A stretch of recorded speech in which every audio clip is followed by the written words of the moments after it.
So coming in at number 9, we have the body baron of Broward County.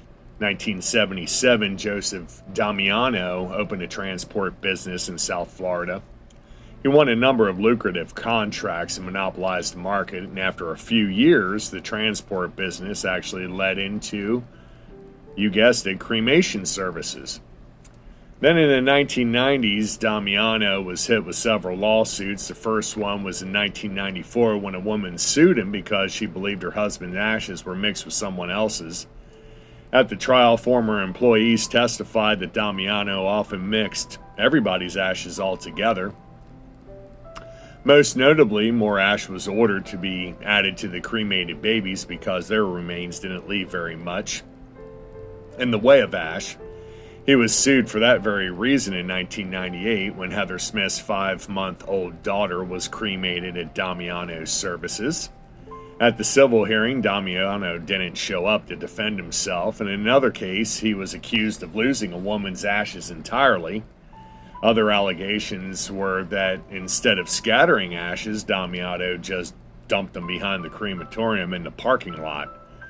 In every civil case Damiano lost, he was ordered to pay $39 million to the people he wronged. However, barely any money was collected by the claimants because Damiano didn't have any property that was actually in his name. Instead, he put all the businesses and property in names of other people. It was in 2001 there was an investigation of funeral services in Florida and the fact that Damiano owed so much in lawsuits and an individual $15,000 in fines to the government. He quickly drew their attention.